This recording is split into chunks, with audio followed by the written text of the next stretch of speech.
अच्छा बेटा बात सुनिए जरा, देखिए अब हम स्टार्ट कर रहे हैं मैंगनीज।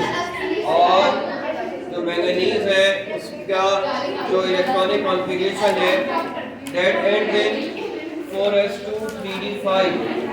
4s2 3d5 की मीनिंग क्या है कि ये +2 टाइम बनाएगा, और अगर ये भी जाना शुरू हो गए तो ये सारे अनपेयर्ड है।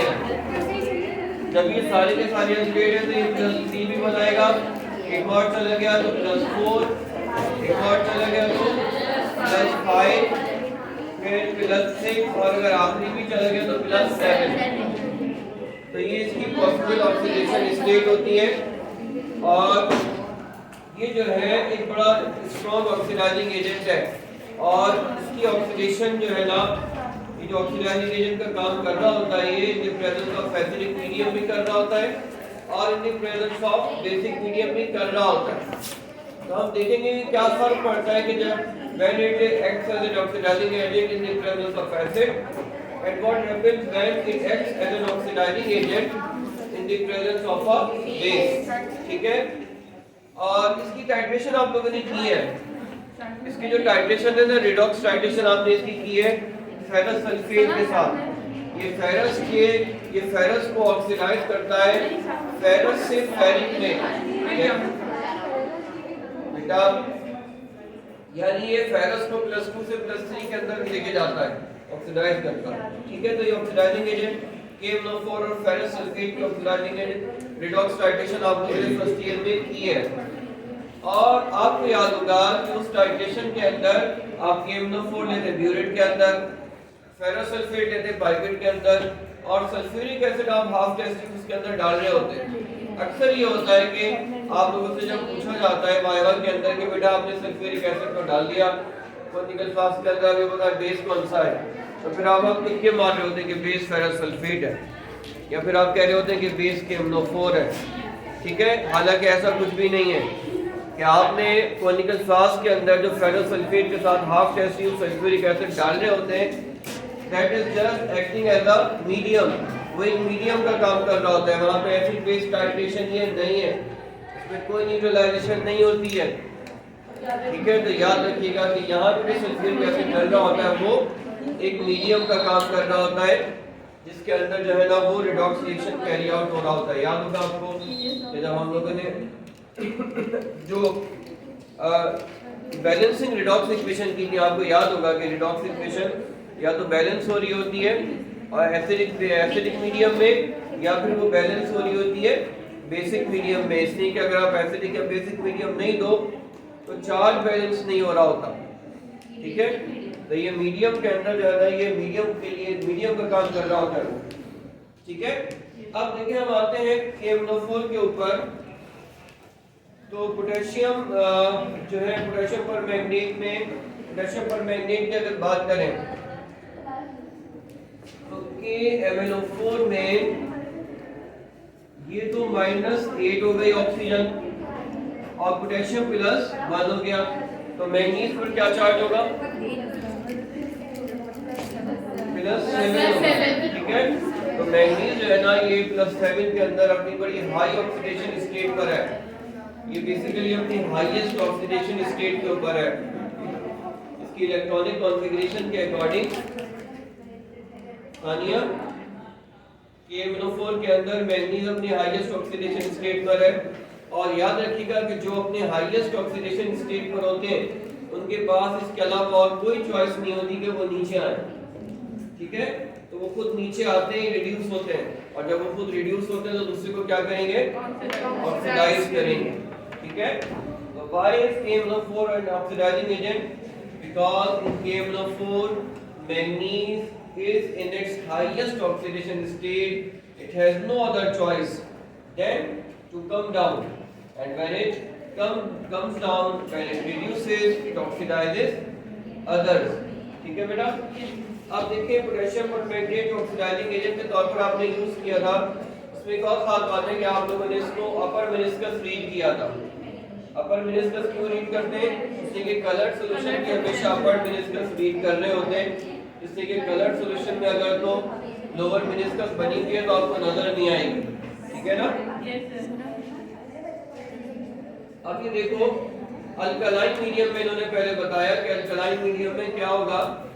अल्कलाइन मीडियम में हुआ क्या कि KMnO4 लिया आपने, पोटेशियम पर पोटेशियम हाइड्रोक्साइड लिया तो K2MnO4 बना और नेसेंट ऑक्सीजन बनी। ये नेसेंट ऑक्सीजन क्या शो कर रही है कि potassium permanganate in the basic medium is acting as an oxidising agent because it is releasing nascent oxygen.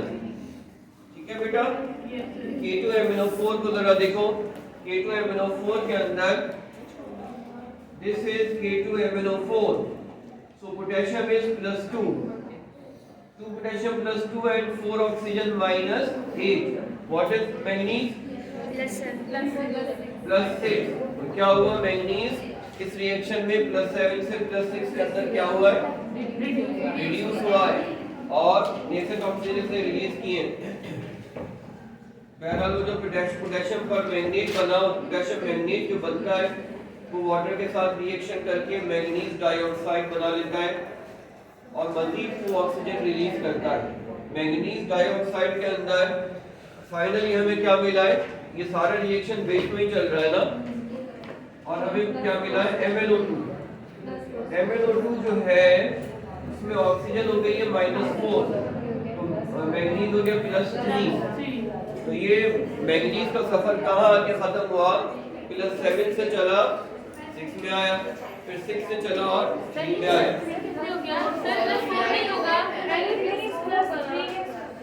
+4 हुआ।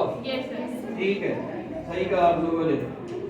इसका सफर यहाँ आके खत्म हो गया बेसिक मीडियम में, ये +7 से +4 में आके रिड्यूस हो गया और इसने ओवरऑल कुल मिला के कितनी रिलीज कर दी है? इसने 3 ऑक्सीजन रिलीज किए। ठीक है बेटा?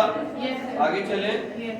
लेकिन आप यहाँ देखें कंट्रास्ट व्हेन वी कंपेयर, यहाँ पे देखो एक आपके पास क्वेश्चन आ सकता है कि compare the oxidising, compare the behaviour of potassium permanganate as an oxidising agent in two different mediums, alkaline medium and acidic medium. ठीक है?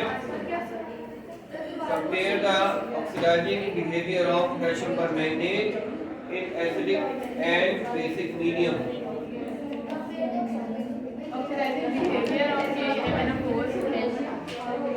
पोटेशियम परमैंगनेट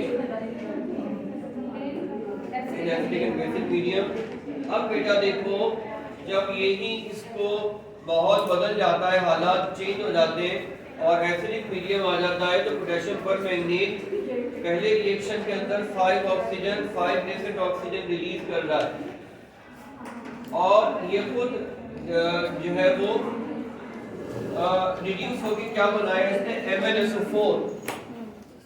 और MnSO4 का क्या मतलब है? एसिडिक मीडियम में, ये एसिडिक मीडियम है और ये जो इसके साथ यहाँ से लेकर यहाँ तक जो इसके साथ सलूट हो रहा था, ये किसमें हो रहा था? ये बेसिक मीडियम में हो रहा था। एसिडिक मीडियम में क्या हुआ? ये KMnO4 +7 से रिड्यूस होकर क्या बना लिया इसने? MnSO4। ये -2 तो ये +2। ठीक है?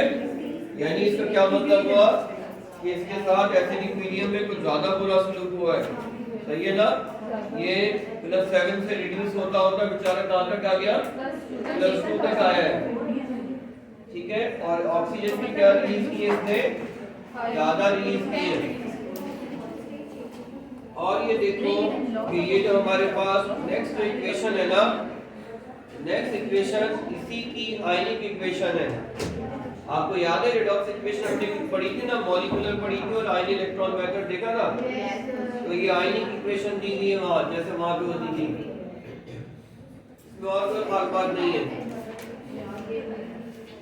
और क्या बन गया? देखो 3H2SO4 का मतलब है कि H पॉजिटिव कितने होंगे? 6H पॉजिटिव ही होंगे ना, इसके अंदर इक्वेशन जो भी 6H पॉजिटिव है। बहरहाल अब ये देखो potassium permanganate as an oxidising agent, iron 2 sulphate, ये वही फेरस सल्फेट की रिडॉक्स टाइट्रेशन है जो हमने आपको फर्स्ट ईयर के अंदर कराई थी।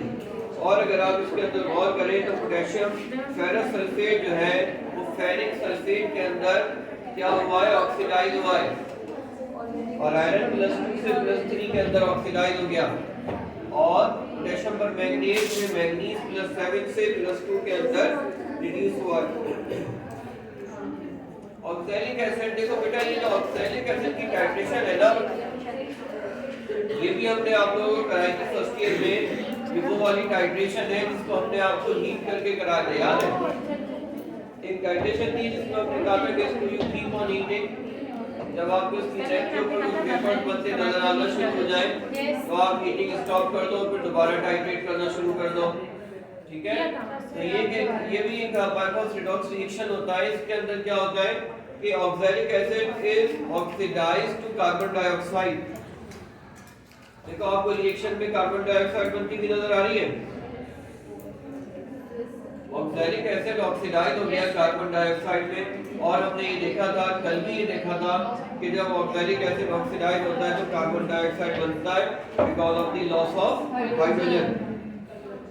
इसके बाद अगेन मोहर सॉल्ट आ गया है, ये वही रिएक्शन है जिसको मैंने आपको कहा था कि वजीफे की तरह याद करेंगे तो होगा, अदरवाइज तो फिर डिफरेंट है हैं सर, दोनों डिफरेंट है, वो वाला डिफरेंट है, वाला डिफरेंट है। देखो जो मोहर सॉल्ट है ना, मोहर सॉल्ट तो वही है, मोहर सॉल्ट होता है, मोहर सॉल्ट बेसिकली डबल सॉल्ट होता है, ठीक है? इसको कहते हैं फेरस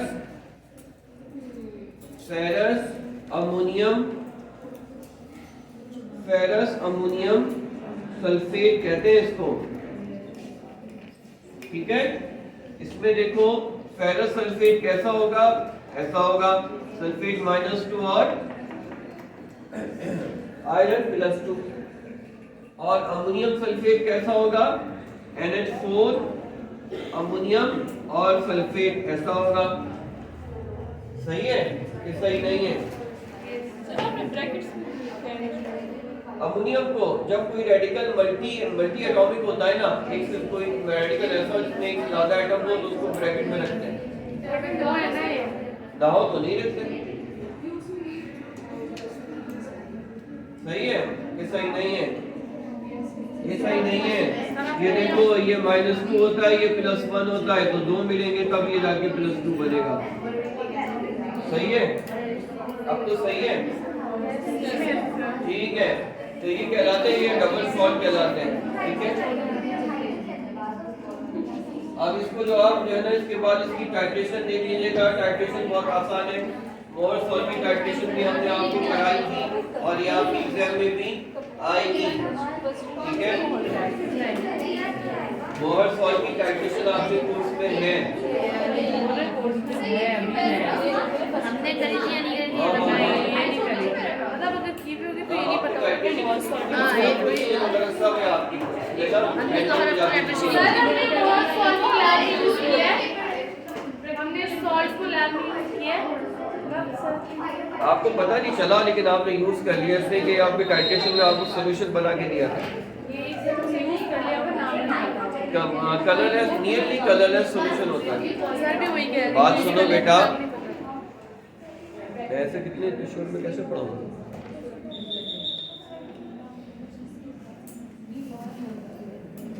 अच्छा बेटा आप देखो, उसके बाद हम आते हैं आयरन के ऊपर। बेटा आयरन जो है ना, हम जब छोटे थे तो हम समझते थे कि मेटल का मतलब है आयरन, हमें नहीं पता था कि मेटल जो है आयरन के अलावा भी होता है, नहीं है ना? हालांकि दुनिया में बेतहाशा मेटल है, बेतहाशा मेटल है, जहाँ कहीं कलर है वहाँ मेटल है। ऐसा हो नहीं सकता कि कलर हो मेटल ना हो, तो 98%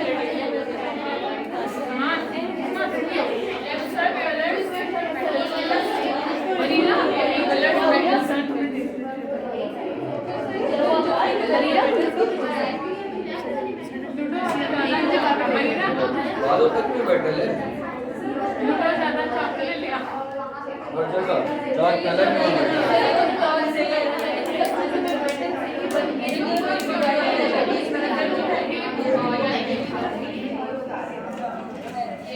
बेटा 6 होता है। इसका मतलब क्या है कि ये +2 का आयन बनाएगा, +3 का बनाएगा, +4 +5 +6 बनाएगा ना। इसलिए कि इसके अंदर अनपेयर्ड इलेक्ट्रॉन कितने हैं? 4 है। डी के अंदर 4 इलेक्ट्रॉन अनपेयर्ड है। +6 तक जा सकता है। इसकी जो बहुत मशहूर ऑक्सीडेशन स्टेट है वो +4 +3 है। +2 के अंदर इसको फेरस कहते हैं और +3 के अंदर इसको फेरिक कहते हैं। ठीक है। और इनफैक्ट जो आयरन सप्लीमेंट होते हैं ना, वो बात तो बिल्कुल प्लेनली फेरस सल्फेट के नाम से सेल आउट हो रहे होते हैं। ठीक है। आपने शायद देखा भी हो किसी मेडिसिन के ऊपर फेरस सल्फेट लिखा हुआ देखा हो। अच्छा बेटा आप देखो जो आयरन है ना, तो आयरन जो है वो है इसमें सबसे पहले इन्होंने आपको ये बताया कि iron exist in the 2 common oxidation state.